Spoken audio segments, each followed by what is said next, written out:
Good morning. This is Dr. Andrew Doan and Melanie Hempe with Real Battle Ministries. Today we're going to talk about Minecraft. Is it good for your child or is it causing gaming conflict? So here we are. We want to discuss this and to see if unregulated access to Minecraft is really helpful. So Melanie, why don't you talk about, introduce the concept of Minecraft and why you want to bring this to light? Okay, so Andy, all right, Minecraft is a game that is very accepted by a lot of moms out there. I think there's a lot of moms from the seminars that I've done the last couple of years and the people that I've met, but they really believe that Minecraft is okay. I decided to do some research on Minecraft. Why is this game so popular? Because it is extremely popular. And again, coming from a mom's point of view, as you look at this game and you look at how it works, you see little Lego blocks. So we all love Legos, and we think that Legos is really good for our kids. So you think, oh, this is just a Lego game. But what I hear over and over is that their kids are really learning a lot about building and about engineering and about electricity. And the game itself is all about mining things. So you collect things and you dig for things and you hunt for things. So then you can turn around and build things. I like to call it mind crack, M-I-N-D crack, because it's so addictive. And so why it's so attractive is that it appeals to our inner need as a human being to create and to collect and to have ingenuity. So the game actually provides these resources in terms of wood, animals, stone, different items that you have to mine, and then you get to craft it. And the world is appealing because it's created by the user. So there's a sense of power. Everything is great in moderation, but the thing with these electronic games is they dupe you into thinking that you're creating things for real, but in truth is that, okay, you create a bow and arrow on Minecraft, or let's say you build a building in Minecraft. Can the kid really build a building in real life? No. Doesn't know the physics behind it, the ingenuity, the architecture, all this thing. It doesn't teach that. So these games is the biggest lie.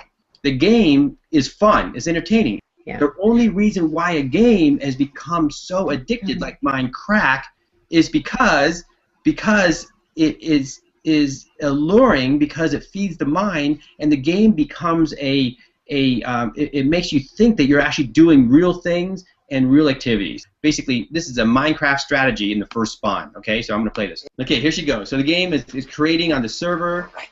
So I'm going to spawn in a snow biome.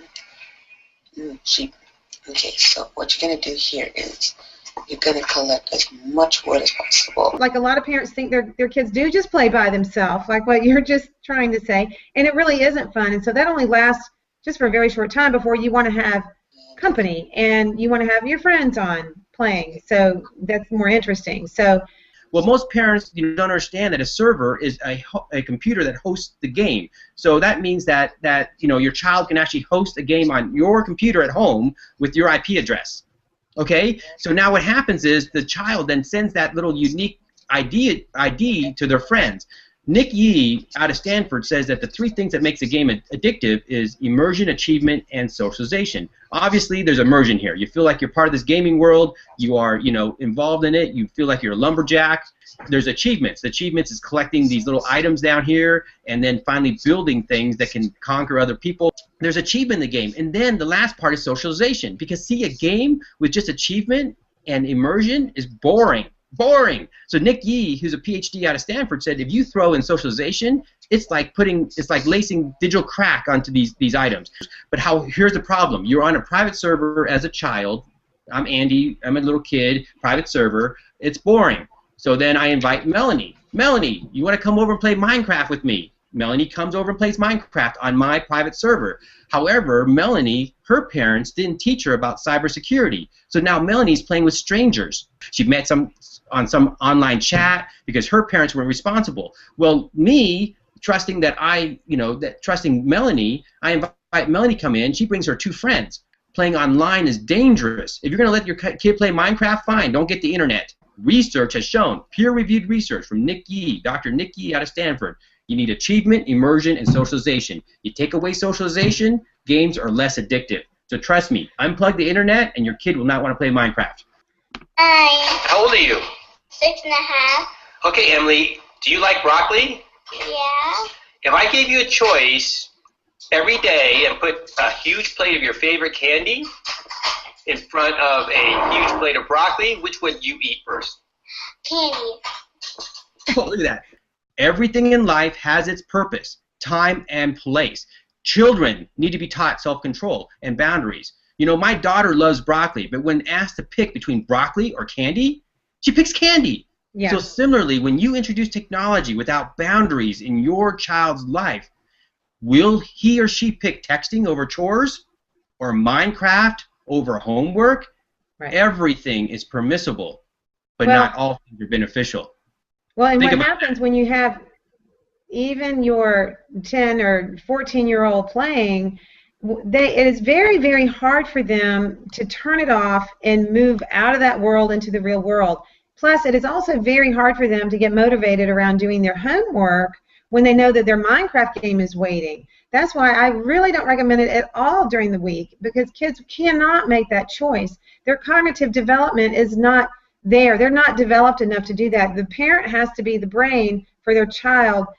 Because like me, if you are like me as a mom, I just really didn't understand how the online gaming worked. And so I understand it better now. I wish I had understood it earlier with my son. I would have parented a lot differently. But basically, when you have your child playing an online game, right, he goes out to a server to play. And there can be a lot of people out there that you don't know. In fact, hundreds and hundreds of people that he can interact with that you don't know. So it's kind of the equivalent of taking your young son to an arcade somewhere downtown, dropping him off for 4 hours, coming back and getting him. You know, he might be okay. He might not meet any weird people, but there are very few moms that I know that that would do that, that we wouldn't just stay in the arcade with our kids. We wouldn't just drop our 8-year-old off at an arcade to play. We would stay there with them. So that's my first tip for moms, that if you are going to let your kids play even Minecraft, you need to sit there with them and see what they're playing. Melanie, that's a good point, and I want to just show this clip here. This is Minecraft, sex in the world of Minecraft, and so they built a sex hotel in this game. Okay, they put music to it, so they got bodyguards. They walk in, they got little sexy girls here, so they're so these are cartoon characters. But remember, this is powerful because now the brain is playing out these fantasies.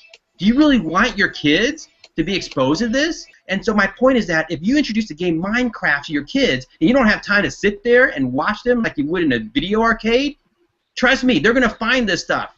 Right. Because that's where the human mind goes. On this, and I was reading a lot of commentary on folks that really support Minecraft, folks that don't. The ones that really supported it even said, oh my goodness, they said, don't allow your child to go on YouTube and watch Minecraft YouTube homemade videos because there's so much language.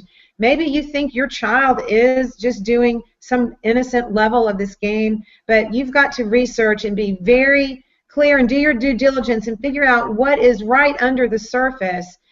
Because I know there are a lot of moms out there, Andy, that do not play these games. They do not understand what it is. To talk about how Minecraft and these types of games that seem really super innocent can be a prelude to the other more violent video games, because over time this is going to not be enough for your child. This is not going to be stimulating enough. And I know that Minecraft is extremely addictive. In fact, it is one of the most addictive games. And absolutely. So remember, let's go back to peer-reviewed research. Nick Yee out of Stanford says immersion, achievement, and socialization. That's why Minecraft is addictive. The immersion part, really, that word covers what you just said, Melanie.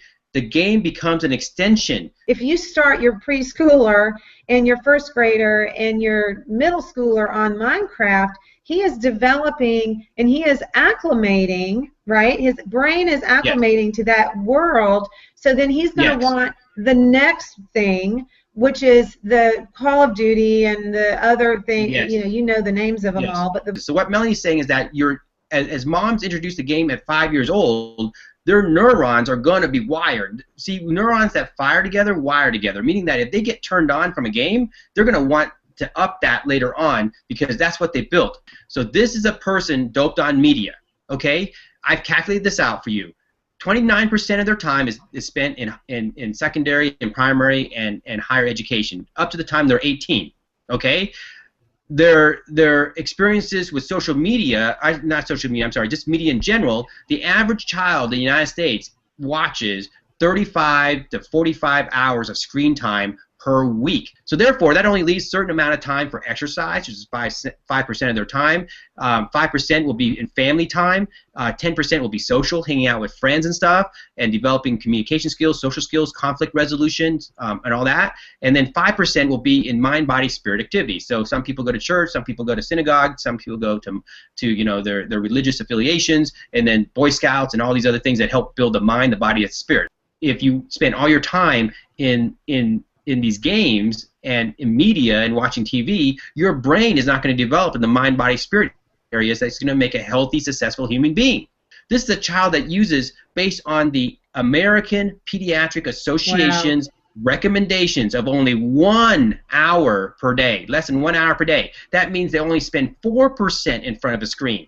So that's why when schools introduce technology at an early age, they're hurting the children, because children can't make those choices. They jailbreak the devices. They find ways to hack into them. They find stuff to, like, you know, play games. That's why when parents start it so young with their kids, even up to middle school, even up to 14, 15, 16 years old, then they're setting the pattern to develop these habits. I don't think parents understand that. These are not healthy habits, because remember, garbage in, garbage stay. This pie chart here produces healthy human beings who are citizens, who are responsible people. But if you want to dope on media, this is what you get. The brain looks like this. So if you train your child to want the digital crack, they will trade this digital crack addiction in their brain. The dopamine pathways will be hardwired for drinking, partying, and other activities in other life, and they'll be struggling with this disability for their entire life. Or they will just continue to game the rest of their young adult life, and we don't even know. The research isn't even out yet for the next 30, 40 years what the long-term effect is on this. My heart just really goes out to moms that really think that, for example, you know, that this game is okay. I am not convinced at all that it's okay. So you remember, I want to go back to my pie chart and show people again. So when we introduce gaming too early to a child, the problem is the mind now is daydreaming. So when they're at Boy Scouts or playing sports, they're dreaming about the game. And so what happens is, remember, the brain, even if we think it, the neurons firing and connecting are actually forming memories. So the problem is the child plays, like, let's say 4 hours of Minecraft on the weekends, but they pontificate over it for 20, 30 hours during the week.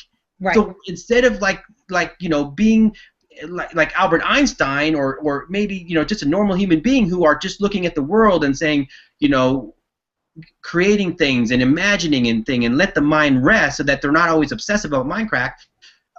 Literally, it's called Minecraft because they're always thinking about it. You remember, you only have 24 hours a day. So if your brain is thinking about it, and if the child is thinking about it, they are wasting valuable hours of learning.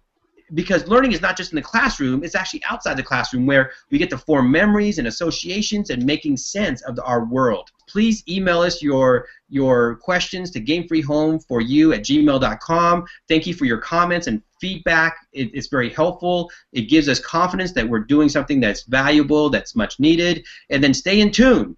And then also up here, over here, there is a subscribe button, so please subscribe to our YouTube channel so that you can get updates on our latest YouTube broadcast. So until next time, we appreciate you, and God bless you all.